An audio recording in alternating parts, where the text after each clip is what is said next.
Alexander Barrett had everything: a $2.3 billion tech empire, powerful friends, and a social circle that most could only dream of. But one question kept him awake at night. Who would still be there if it all disappeared?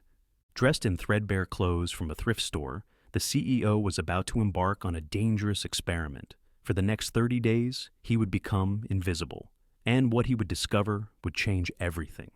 Alexander Barrett stood before his floor-length mirror, carefully disheveling his normally immaculate appearance. The CEO of Barrett Technologies, worth an estimated $2.3 billion, was about to embark on an unusual experiment. His designer suit lay discarded on his king-size bed, replaced by worn-out jeans and a threadbare hoodie purchased from a thrift store. The idea had come to him during last week's charity gala. While delivering his speech about corporate responsibility and giving back to the community, he'd looked out at the sea of familiar faces: business partners, fellow executives, socialites he'd known for years, and wondered how many of them truly cared about him beyond his wealth and influence. The death of his parents 5 years ago had left him with an empire to manage and a gnawing sense of isolation. Sure, he had hundreds of contacts in his phone, invitations to every major social event in the city, and no shortage of people seeking his company. But as he approached his 40th birthday, Alexander couldn't shake the feeling that something was missing. "Mr. Barrett, are you certain about this?" Marcus, his loyal butler of 20 years, watched with concern as Alexander applied fake dirt to his face and hands. The older man had been more of a father figure to him than a servant, having helped raise him since his teenage years. "More certain than I've been about anything in a long time, Marcus." Alexander's voice was firm but gentle. "I need to know who my real friends are. Who would help me if I had nothing? Who would even look me in the eye?" The plan was simple but risky.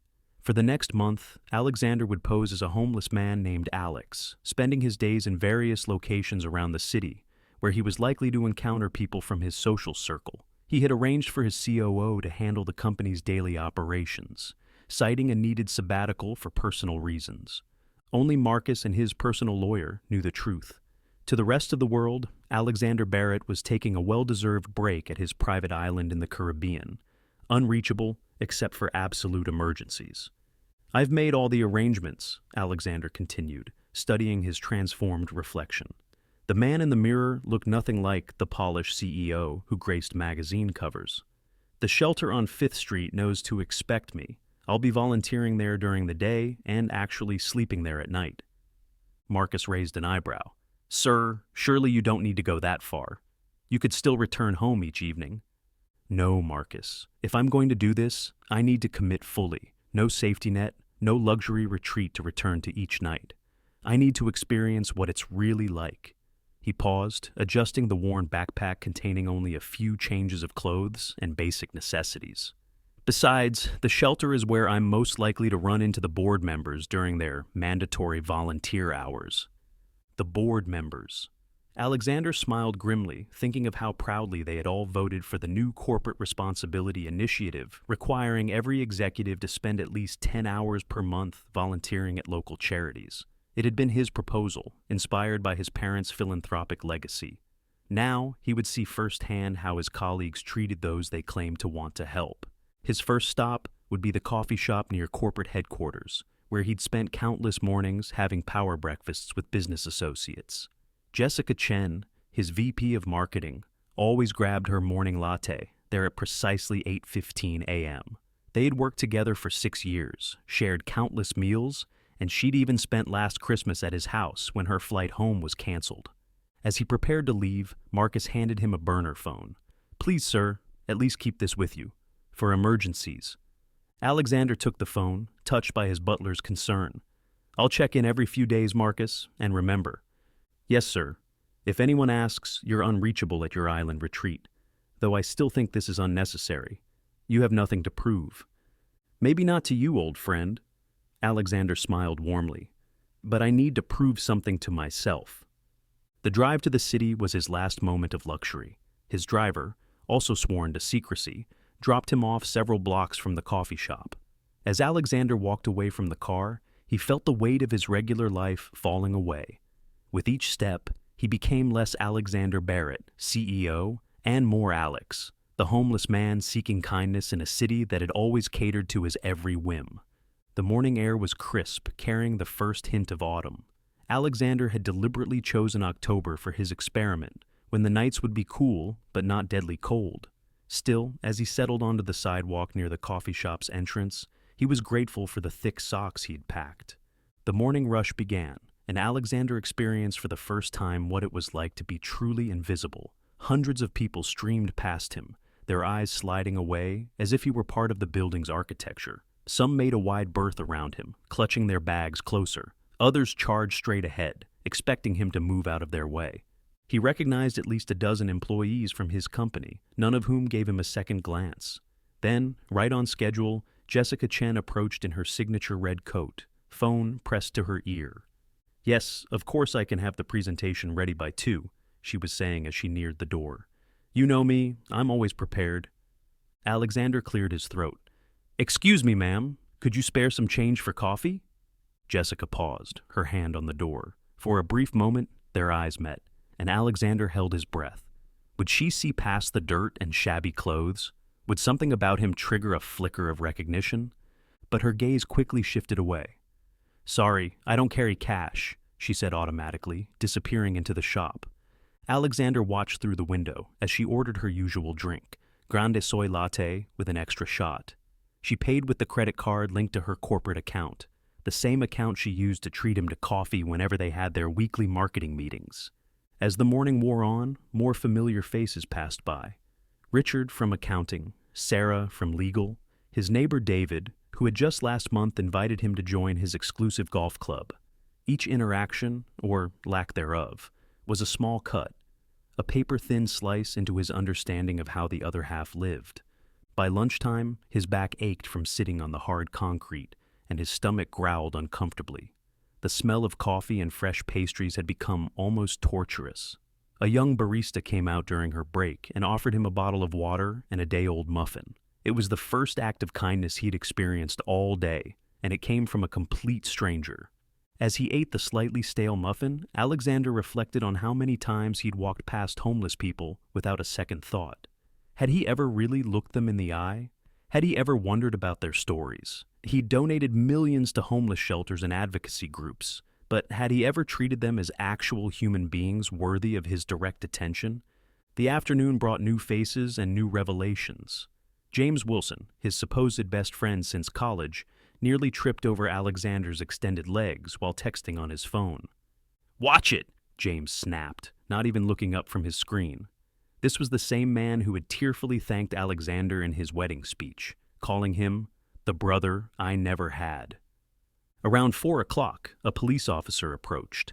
Alexander tensed, remembering the statistics about harassment of homeless individuals by law enforcement. "Can't stay here, buddy," the officer said, his tone bored but not unkind. "Business owners are complaining. There's a shelter on 5th Street if you need a place to go."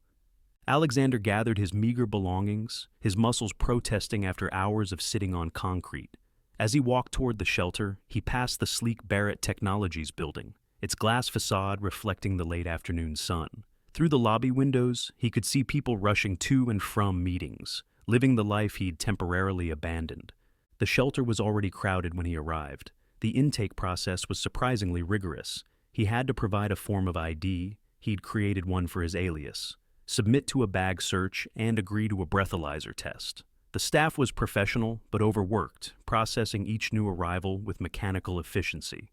"New here?" a gruff voice asked as Alexander settled onto his assigned cot. The speaker was an elderly man with weathered features and keen eyes. "Name's Pete. Been on these streets for 8 years now." "Alex," he replied, extending his hand. "First night." Pete's handshake was firm, his calloused palm a testament to a life of hard work. "Word of advice, kid. Sleep with your shoes under your pillow and your bag between you and the wall. Most folks here are decent, but it only takes one bad apple." As night fell and the shelter settled into uneasy silence, punctuated by coughing and the occasional muffled conversation, Alexander lay awake. The thin mattress did little to cushion the metal frame beneath, and the blanket was scratchy against his skin. He thought of his plush king-size bed at home, the Egyptian cotton sheets, the perfect room temperature maintained by smart thermostats. But more than physical discomfort, It was the weight of his observations that kept him awake. One day of his experiment had already shown him more about human nature and his own privilege than he'd expected, and he knew this was just the beginning. Tomorrow he would visit the park where he often jogged, the high-end restaurants where he held business lunches, the luxury shops where he bought his suits. He would place himself in the path of more friends and associates, testing their humanity one interaction at a time. As he finally drifted off to sleep, lulled by the symphony of breathing and shelter sounds, Alexander wondered how many more revelations awaited him. How many friendships would prove hollow? How many would surprise him with unexpected depth? And most importantly, how would this experience change him? Pete's soft voice cut through his thoughts. "First night's the hardest, kid. It gets easier." Alexander wasn't sure if he wanted it to get easier.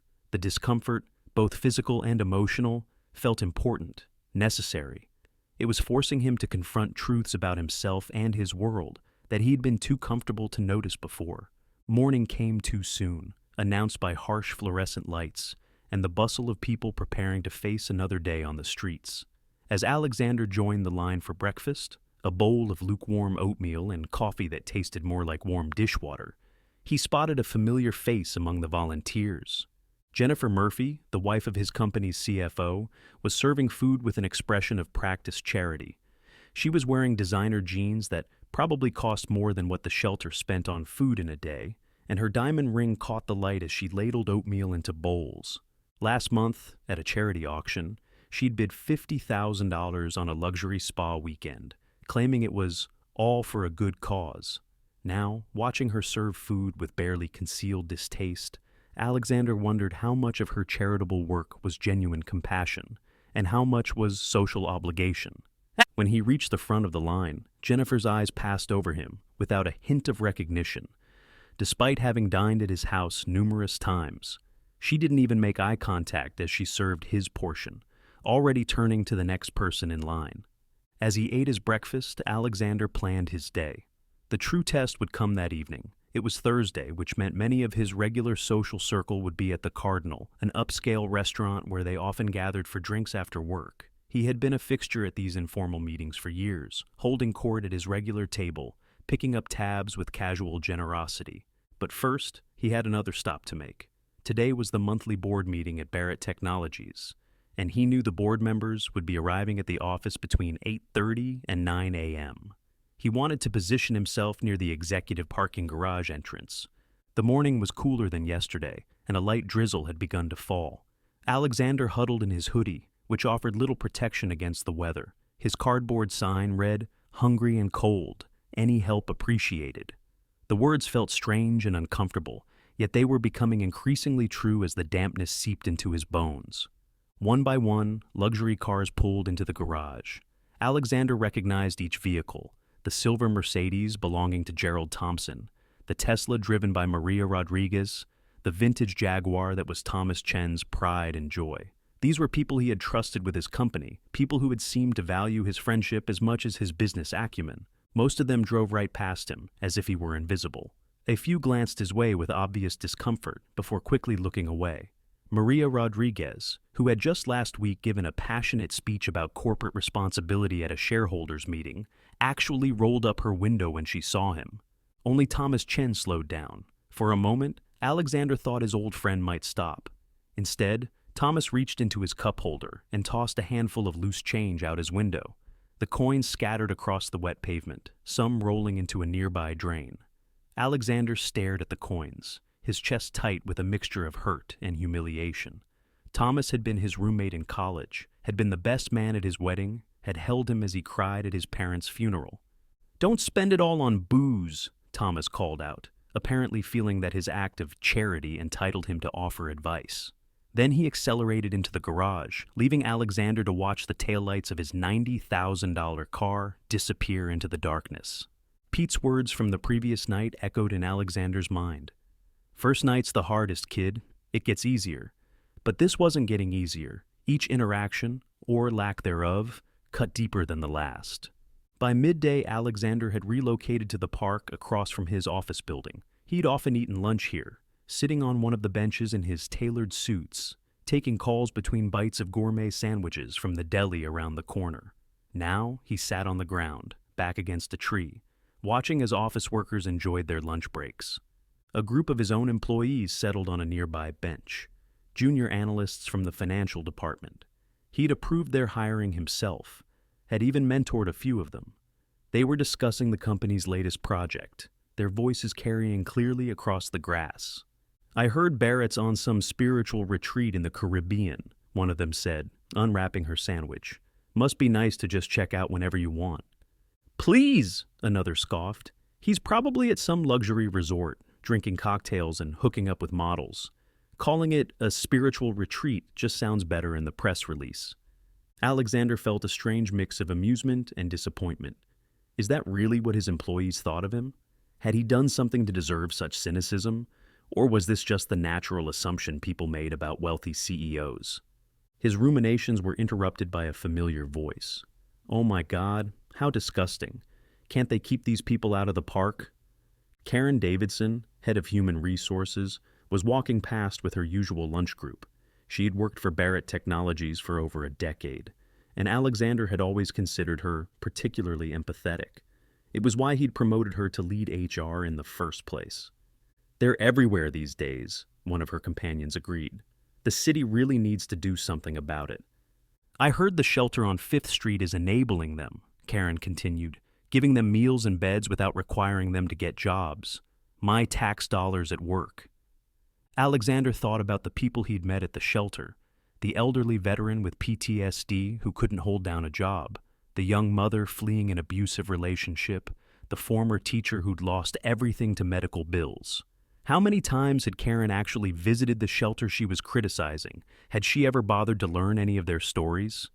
As the afternoon wore on, Alexander's hunger grew more intense. He hadn't eaten since the morning's shelter breakfast, and the protein bars he'd packed were running low. He could feel his energy flagging, his body not used to this level of deprivation. A kid passing by with his mother pointed at Alexander. "Mommy, why is that man sitting on the ground?" "Don't look at him, honey," the mother said, hurrying her child along. "Just keep walking."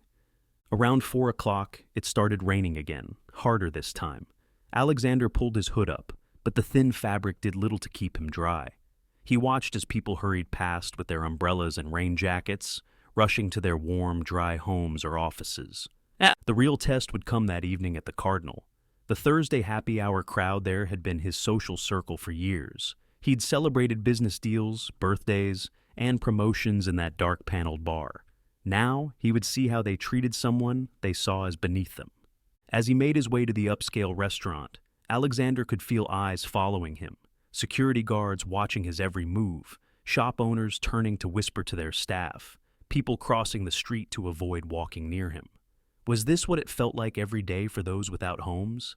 This constant crushing weight of society's judgment and fear? The Cardinal occupied the ground floor of a historic building, its brass fixtures and elegant awning speaking to old money and exclusivity. Alexander positioned himself near the entrance, where he would be impossible to miss. His clothes were properly soaked now, his hair plastered to his forehead, and he knew he must look particularly pathetic. Right on schedule, his regular Thursday crowd began to arrive. James Wilson was first, as usual, probably eager to stake out his favorite spot at the bar. He nearly ran into Alexander, who had deliberately stepped into his path. "Spare some change for food?" Alexander asked, making his voice rough but keeping his eyes down. He knew James never looked homeless people in the face. It was something they had actually discussed once over drinks when James had proudly declared it his policy to not encourage them. "Get a job," James muttered, shouldering past him. Through the window, Alexander could see James take his usual seat at the bar, ordering his usual scotch, the same brand Alexander had given him a bottle of last Christmas. The bartender, Tony, who had served Alexander countless drinks over the years, was already setting it up without being asked. More of his social circle arrived, the partners from his law firm, executives from other companies, the usual Thursday crowd. Some ignored him completely, others offered cursory, "sorry, no cash" responses. A few managed to spare some change, though none made eye contact as they dropped coins into his outstretched hand. Patricia Whitman, his longtime legal counsel, arrived in her characteristic flurry of activity, phone pressed to her ear. No, we can't file until Alexander returns from his trip," she was saying. Yes, I know it's urgent, but oh, for heaven's sake. This last exclamation came as she noticed Alexander blocking her path to the door. She covered her phone's mouthpiece with one manicured hand. The shelter is that way, she said, pointing vaguely downtown. Please move aside. This was the same woman who had spent countless hours in his office, sharing lunch and trading stories about their lives. She had cried on his shoulder when her marriage ended, and he had trusted her with his most sensitive legal matters. Now, she couldn't even look him in the eye. Through the restaurant's window, Alexander could see his usual table, the best one in the house, always reserved for him on Thursdays, whether he showed up or not. Tonight, it sat empty, a silent testament to his absence. The others had spread out to different tables, forming new social configurations in the vacuum left by his disappearance. As he watched, Tony the bartender came out with a trash bag, probably headed for the dumpster in the alley. He paused when he saw Alexander. "Sorry, man, but you can't stay here," he said, his tone apologetic but firm. "You're making the customers uncomfortable. There's a shelter on 5th Street. "I know," Alexander said softly. "I was there last night." Something in his voice made Tony look at him more closely. For a heart-stopping moment, Alexander thought he might be recognized. But then Tony just shook his head and continued to the dumpster. The rain had stopped, but the evening air was growing colder. Alexander could hear laughter floating out whenever the restaurant's door opened, could smell the familiar scents of good food and expensive liquor. How many thousands of dollars had he spent in there over the years? How many deals had been sealed, friendships forged, celebrations shared? Now, he wasn't even allowed to stand near the door. As night fell, Alexander made his way back to the shelter, his feet aching in his cheap shoes, his stomach growling.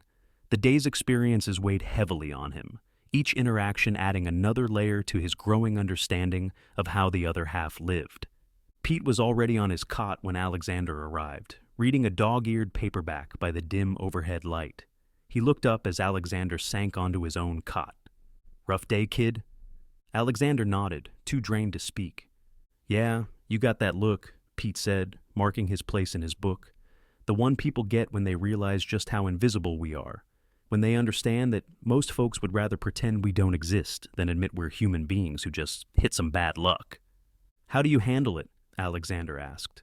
"The way people look at you, or don't look at you?" Pete was quiet for a long moment, considering the question. "You learn to find the real ones," he finally said. "The ones who still see people, not problems. They're rare, but they're out there. Like Angela over there. She works 3 jobs, barely makes ends meet, but she always shares whatever food she has. Or Dr. Roberts, who comes here twice a week to provide free medical care, even though he could make a lot more money working somewhere fancy."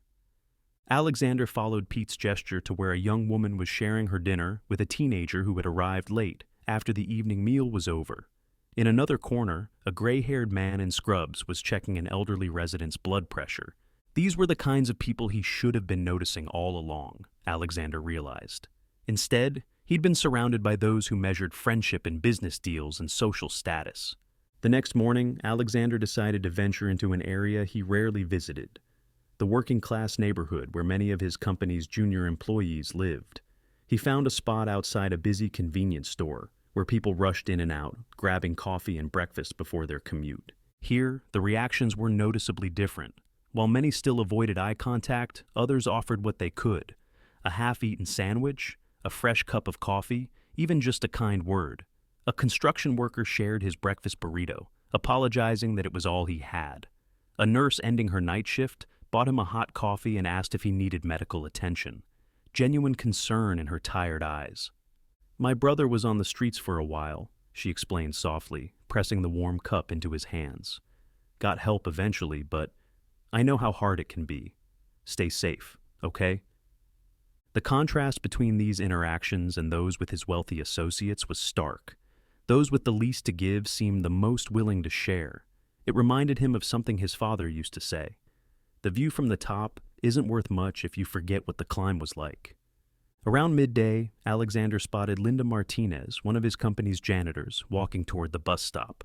He'd seen her countless times in his building, but had never really spoken to her beyond a cursory greeting. Now, as she passed him, she stopped. "Hungry?" she asked, pulling out a wrapped sandwich from her bag.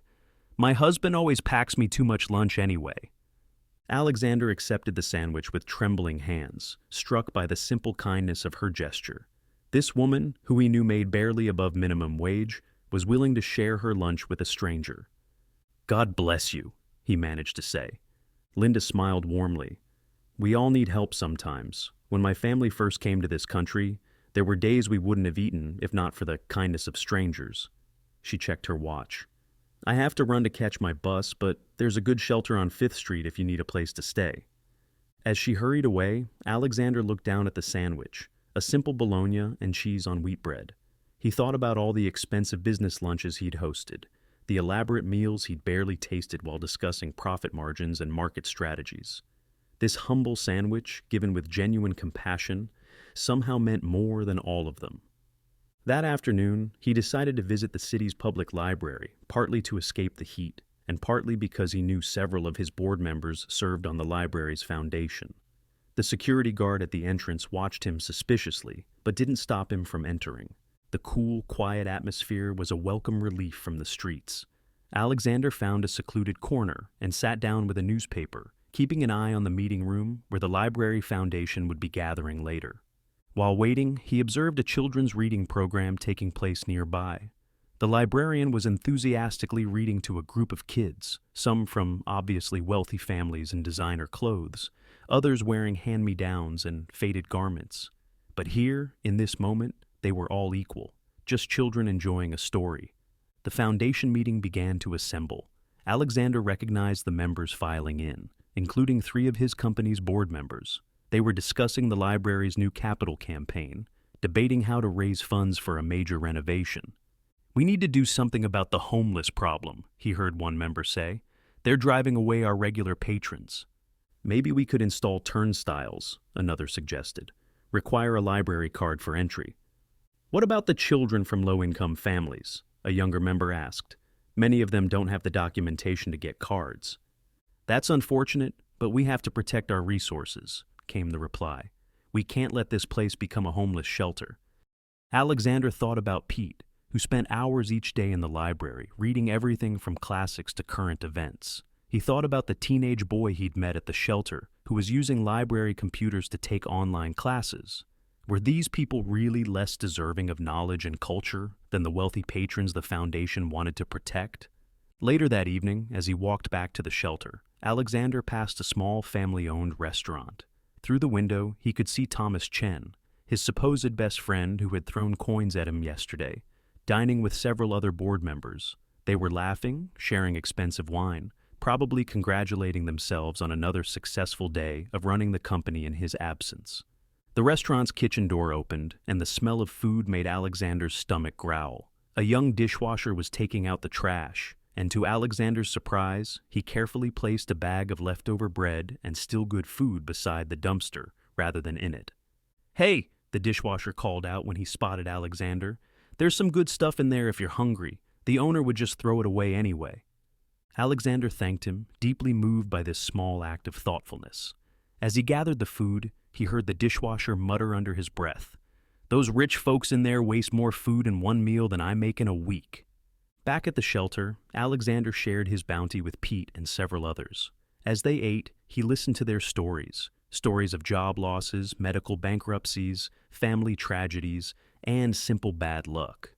But he also heard stories of resilience, of small kindnesses, of hope that refused to die. "You're different than most first-timers," Pete observed as they prepared for bed. "Most people who end up here for the first time are scared, angry, or both. You seem more sad, like you're learning something you didn't want to know." Alexander considered this. "Maybe I am," he replied carefully. "I think I'm learning that everything I thought I knew about people, about friendship, about values, about what really matters, might be wrong."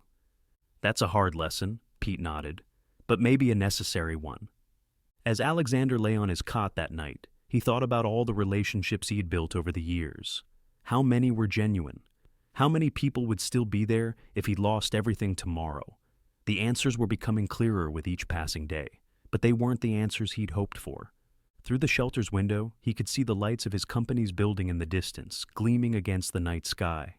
Tomorrow would bring new tests, new revelations, and perhaps new understanding. But for now, he lay awake, listening to the breathing of those around him, all of them equal in the darkness. As his experiment entered its 5th day, Alexander decided to venture into the city's financial district, where he'd spent countless hours in high-level meetings. The morning rush was in full swing, with ambitious young professionals hurrying between towering office buildings, clutching their designer briefcases and checking their expensive watches. Outside his own bank, where he had several accounts holding millions, Alexander positioned himself near the entrance. The security guard immediately approached him. "Sir, you need to move along," the guard said firmly. "This is private property." "Just trying to stay out of the rain," Alexander replied softly, pointing to the threatening clouds overhead. "Not my problem. Move along, or I'll have to call the police." As Alexander gathered his belongings, he watched his personal banker, Michael Stevens, stride past in a perfectly tailored suit. Just last month, they'd spent an hour discussing investment strategies over imported coffee in Michael's plush office. Now, Michael's eyes slid past him, as if he were invisible. The rain started falling as Alexander made his way down the street. He took shelter under an awning, where he encountered an elderly homeless woman trying to protect her few possessions from the downpour. "Here," she said, offering to share the small dry space. "There's room for both of us." Her name was Rose, and she'd been on the streets for 3 years after medical bills bankrupted her. Despite having nothing, she immediately offered to share the half sandwich someone had given her earlier. "Can't let you go hungry," she insisted. "We have to look out for each other out here." As they shared the meager meal, Alexander noticed Rebecca Chen, Thomas's wife, emerging from a nearby boutique with several shopping bags. She was one of the city's most prominent socialites, chairing numerous charitable organizations, and never missing an opportunity to be photographed at fundraising events. "Excuse me, ma'am," Rose called out politely.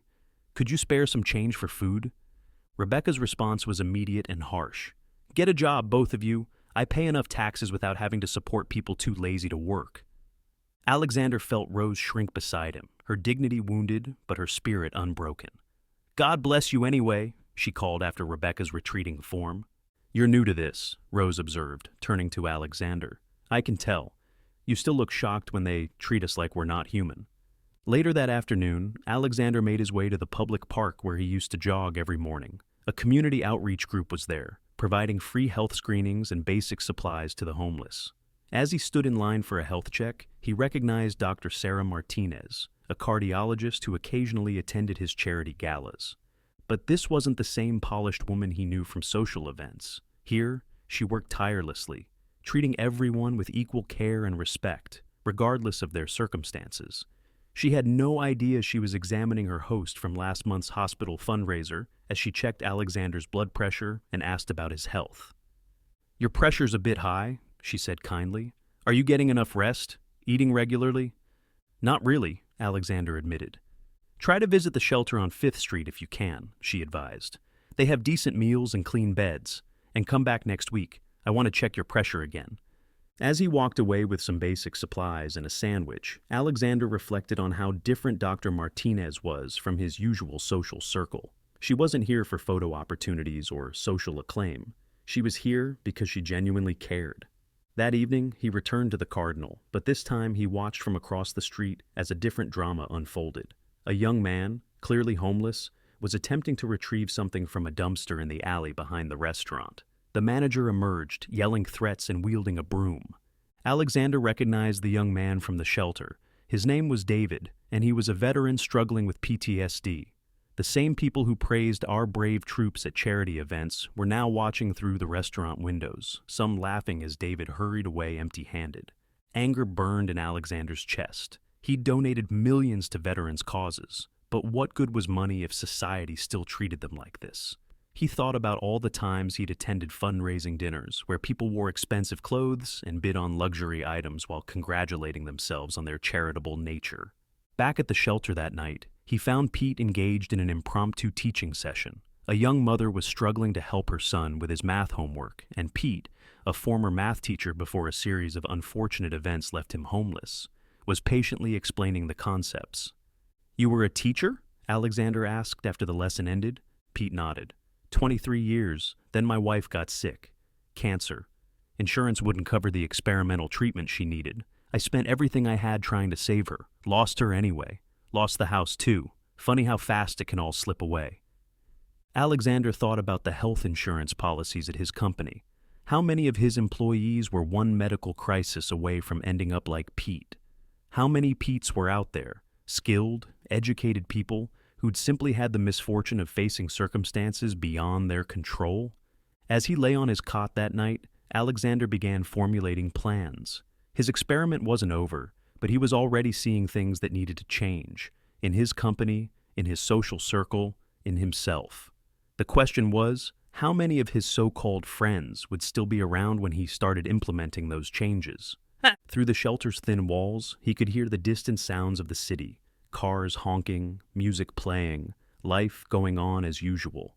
Somewhere out there, his usual Thursday night crowd was probably still at the Cardinal, drinking expensive scotch and making business deals. But here, in this humble shelter, he was learning more about humanity than he had in all his years at the top.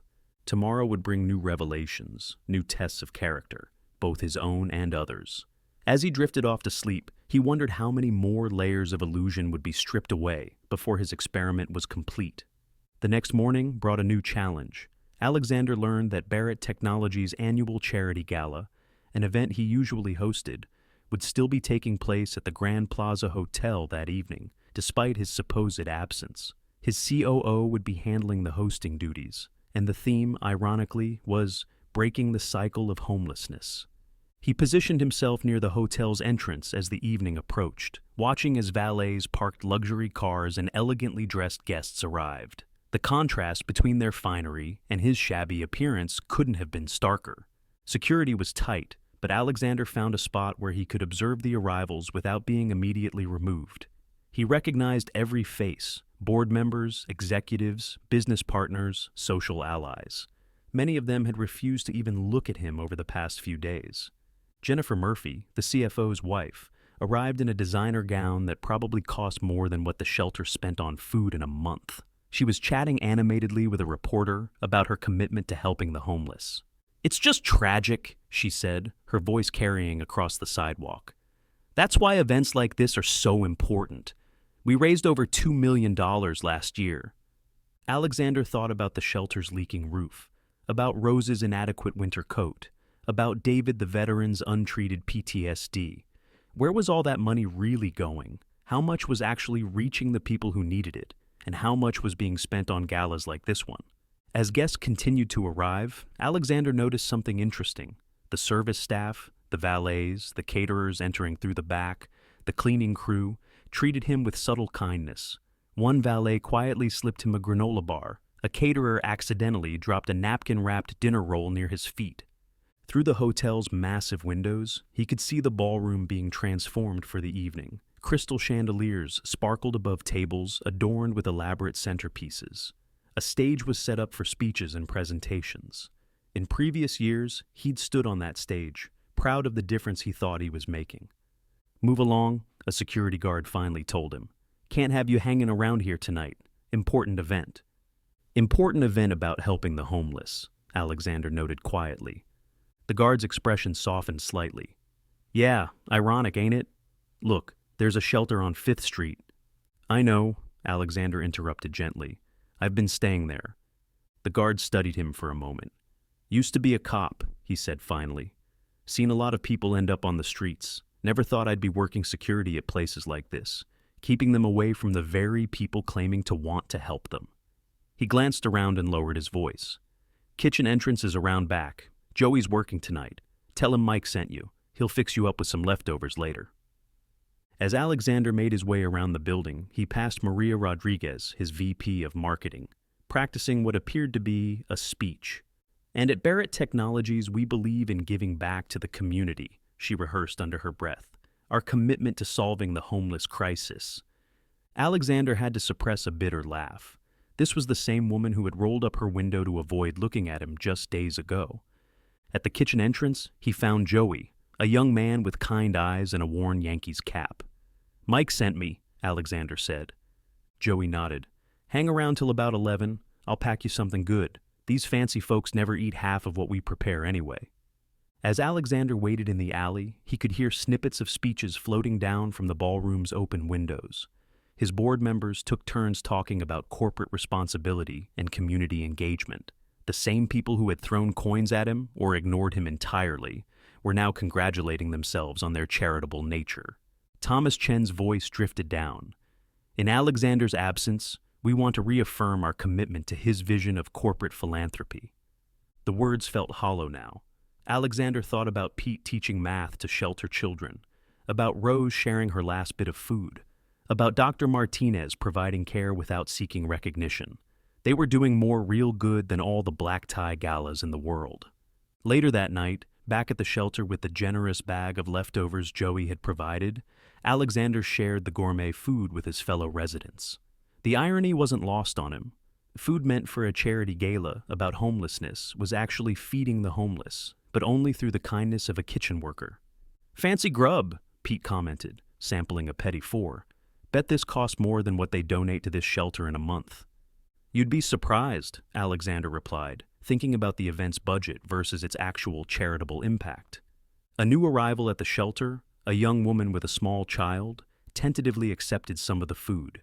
Her story tumbled out as they ate. She'd fled an abusive relationship with nothing but her daughter and the clothes they wore. The shelter was full, but the staff had squeezed them in anyway, unwilling to turn away a mother and child. "First time I've seen her smile in days," she said softly, watching her daughter delight in the fancy desserts. "Thank you for sharing." Alexander thought about his company's domestic violence policies, about the legal aid they provided, or didn't provide, to employees in crisis. Another item for his growing list of things that would need to change. As the shelter settled in for the night, Alexander could still hear distant music from the gala. Tomorrow, the society pages would be full of photos of smiling donors and quotes about making a difference. But here, in the quiet darkness of the shelter, he was learning what really making a difference looked like. It didn't look like galas or speeches or oversized checks. It looked like Pete sharing his knowledge, like Rose sharing her sandwich, like Joey sharing leftovers, like Dr. Martinez giving her time. It looked like simple human kindness, offered without expectation of recognition or reward. As his experiment entered its second week, Alexander began to notice subtle changes in himself. The expensive watch tan line on his wrist had faded. His manicured hands had roughened. The privileged posture he had carried his whole life had given way to something more guarded, more humble.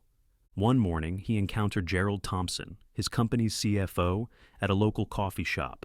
Gerald was arguing loudly with the barista about his complicated drink order. Alexander had seen this scene play out dozens of times before, had even participated in similar interactions himself. But now, watching from the outside, he saw the casual cruelty in Gerald's condescending tone. "Do you know how much money I spend here?" Gerald was saying. "I could buy this entire shop if I wanted to." The young barista, her name tag reading Sophie, maintained her composure with admirable dignity. Alexander had noticed her before. She often shared her employee-discounted pastries with homeless people during her breaks. "I'm sorry, sir," she said calmly. "We're still training new staff. I'll remake your drink right away." As Gerald continued to make a scene, Alexander observed the other customers' reactions. The wealthy ones seemed mildly amused or indifferent. The working-class customers, the construction workers, the nurses, the teachers, showed subtle signs of solidarity with Sophie. Sympathetic glances, gentle head shakes, quiet words of encouragement as they received their orders.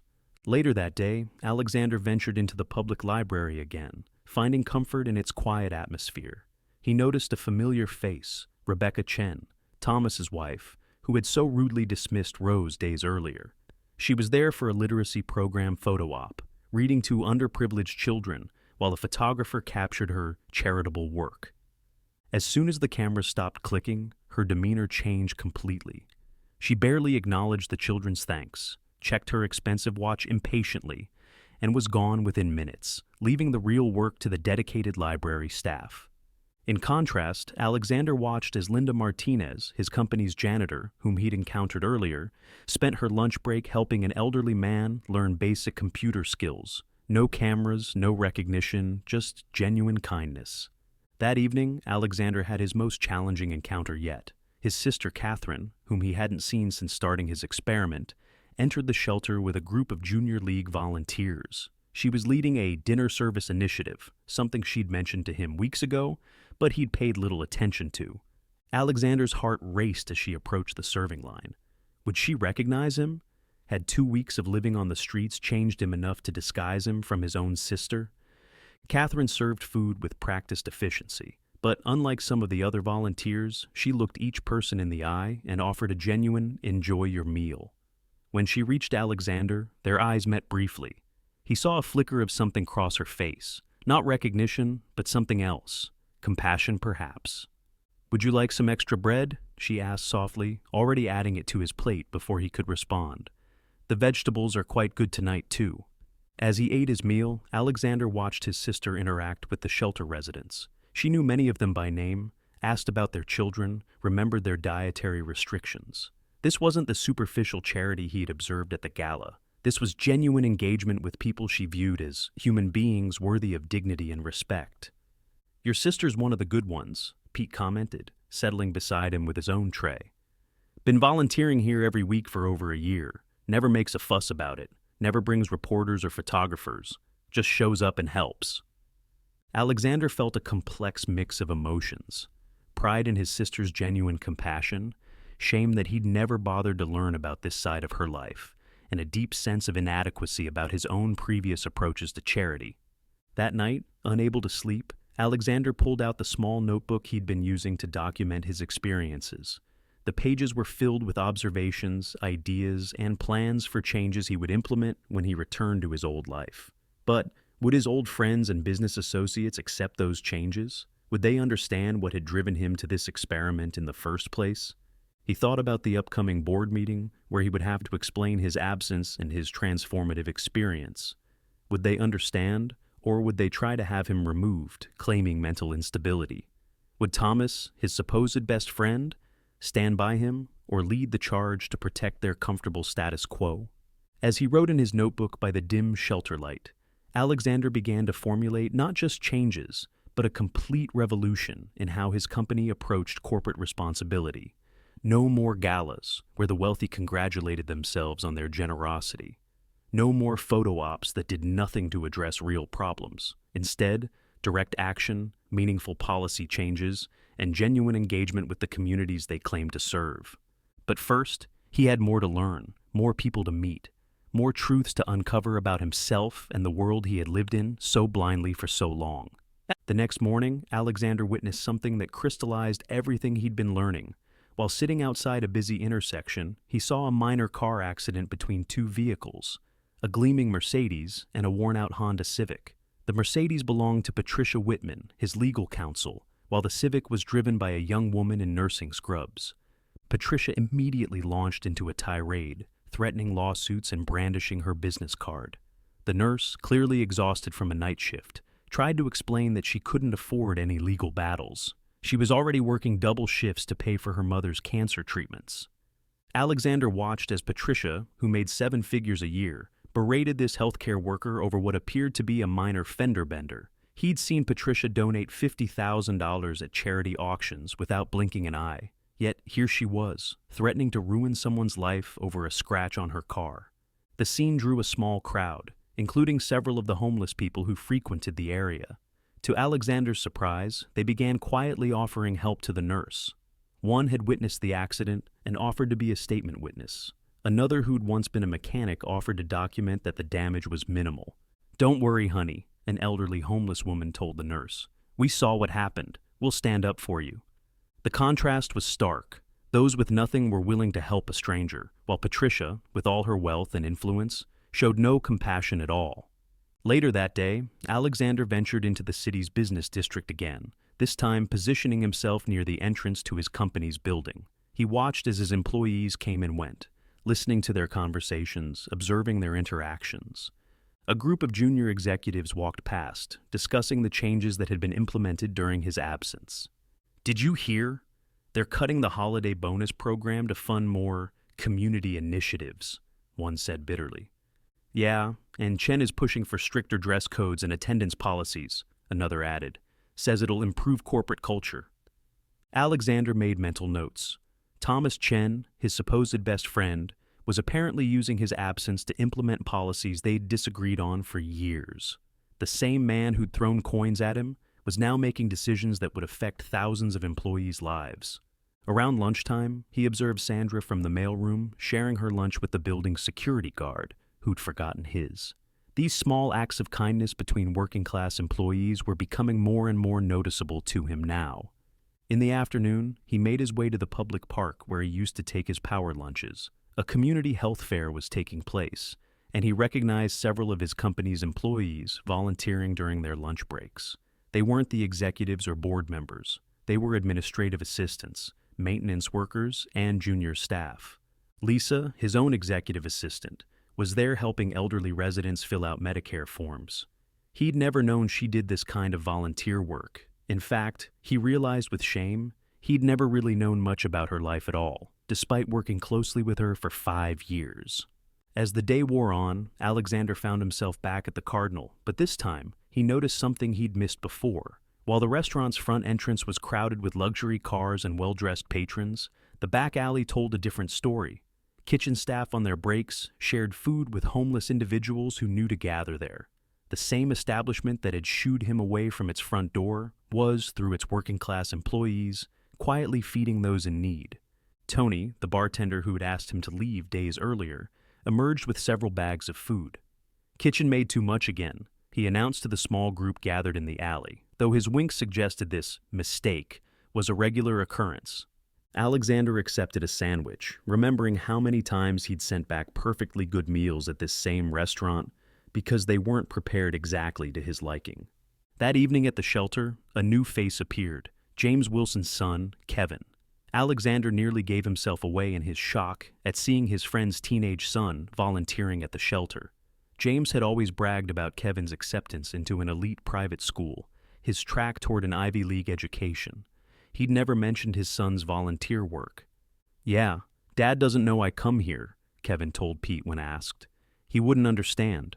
He thinks success is all about making money and knowing the right people. But I've learned more about life and humanity in this shelter than I ever did at his country club." As Alexander lay on his cot that night, processing the day's revelations, he thought about how his perspective on success had shifted. He'd spent years measuring it in dollars, deals, and social connections. But now, he was seeing a different kind of wealth. The wealth of compassion, of genuine human connection, of small kindnesses freely given. He pulled out his notebook and began writing plans for radical changes at Barrett Technologies, not just surface-level charitable initiatives, but fundamental shifts in how the company treated its employees, interacted with the community, and measured its success.